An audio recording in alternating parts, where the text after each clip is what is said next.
నూలులో శతాబ్దాల గౌరవం, పట్టు పరంపరకు ప్రతీక, సంప్రదాయానికి శాశ్వత చిరునామా సఖీ. ఐపీఎల్లో ఎన్నో ట్రోఫీలు సాధించిన ముంబై టీం ప్రస్తుత పరిస్థితుల్లో దారుణమైన పరిస్థితులను ఎదుర్కొంటుంది. మొదటి మ్యాచ్ మినహా మరే మ్యాచ్లోనూ ముంబై ఇండియన్స్ టీం ప్రదర్శన అంత బాగాలేదు. ముఖ్యంగా వీరి పరిస్థితి రోజు రోజుకు దిగజారిపోతుంది. గత సీజన్ తరహాలోనే ఈసారి కూడా చెత్త ప్రదర్శన కనబరుస్తోంది. ఇప్పటి వరకు ముంబై ఇండియన్స్ 5 మ్యాచ్లు ఆడితే 4 మ్యాచ్ల్లో ఓటమి పాలైంది. దీనికి తోడు హార్దిక్ పాండ్యా చెత్త కెప్టెన్సీ పైన తీవ్ర స్థాయిలో కూడా విమర్శలు వస్తున్నాయి. Mumbai Indians versus Punjab Kings మధ్య నిన్న జరిగినటువంటి మ్యాచ్లో బూమ్రాను కించపరుస్తూ హార్దిక్ పాండ్యా వ్యవహరించినట్లు తెలుస్తోంది. అంతేకాదు వికెట్లు తీయడం లేదని బూమ్రా పైన నిప్పులు చెరిగాడు హార్దిక్ పాండ్యా. ఈ సంఘటనకు సంబంధించినటువంటి వీడియో వైరల్గా మారింది. దీంతో ముంబై కెప్టెన్ పాండ్యా పైన ఫ్యాన్స్ సీరియస్ అవుతున్నారు. అటు రోహిత్ శర్మ కూడా సీరియస్ అయినట్టుగా తెలుస్తోంది. నిన్న Mumbai Indians versus Punjab Kings మధ్య వాంకడే స్టేడియంలో బిగ్ ఫైట్ జరిగిందని చెప్పాలి. ఇందులో అద్భుతంగా రాణించిన పంజాబ్ కింగ్స్ 7 వికెట్ల తేడాతో విక్టరీ అందుకుంది. ఈ మ్యాచ్లో బూమ్రా మరోసారి విఫలమయ్యాడు. 4 ఓవర్లు వేసిన బూమ్రా 41 పరుగులు సమర్పించుకున్నాడు. అయితే నిన్న బూమ్రా బౌలింగ్ చేస్తున్న క్రమంలో అతనికి అనుకూలంగా ఫీల్డింగ్ సెట్ చేయకుండా ఓవర్ యాక్షన్ చేశాడు హార్దిక్ పాండ్యా. బౌలర్ బూమ్రాకు నచ్చిన విధంగా ఫీల్డింగ్ చేసే అవకాశం ఇవ్వకుండా తనకు నచ్చినట్లుగా ఫీల్డర్లను సెట్టింగ్ చేశాడు. బూమ్రా లాంటి తోపు బౌలర్లను కూడా కించపరుస్తూ వ్యవహరించాడు. ఈ పరిస్థితులను గమనించిన బూమ్రా హార్దిక్ పాండ్యా పట్ల అసంతృప్తి వ్యక్తం చేశాడు.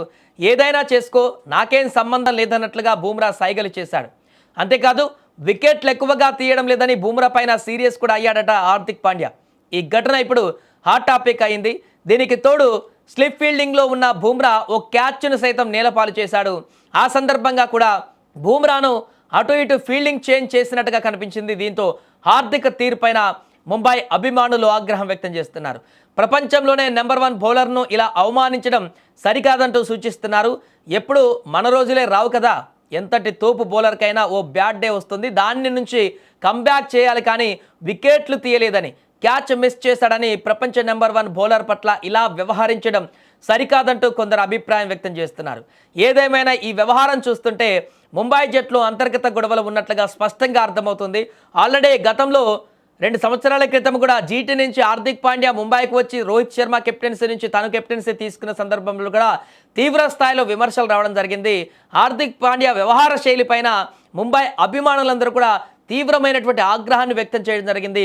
సోషల్ మీడియాలో విపరీతమైనటువంటి ట్రోల్స్ కూడా చేయడం జరిగింది హార్దిక్ పాండ్యాలో. కానీ ఇప్పుడు కూడా అదే రకమైనటువంటి అసహనాన్ని, అదే రకమైనటువంటి తన యొక్క వ్యవహార శైలిని కనబరచడం పట్ల, అది కూడా సీనియర్ క్రీడాకారులు, టీమిండియాకి కీలకంగా ఉన్నటువంటి, వెనుముకగా ఉన్నటువంటి ప్లేయర్లు ఉన్నటువంటి వ్యక్తులను గౌరవించడం పోయి ఒక మ్యాచ్లో విఫలైనంత మాత్రాన, 2 మ్యాచ్లో విఫలైనంత మాత్రాన వారి యొక్క అస్తిత్వాన్ని తెలియకుండా మాట్లాడడం, లేకుండా ఆ రకంగా బిహేవ్ చేయడం అనేది కూడా ఖచ్చితంగా ఇది వారి యొక్క ఇగోకు ఉన్నటువంటి ప్రతిస్పందన అంటూ కూడా చెప్తున్నారు. ఏదేమైనా కూడా నిన్న జరిగినటువంటి గ్రౌండ్లో యొక్క వీడియోలు కానీ, అక్కడ కనపడ్డటువంటి పరిస్థితులు కానీ ముంబై అభిమానులకైతే ఇప్పుడు తీవ్ర ఆగ్రహాన్ని తెప్పిస్తున్నాయి.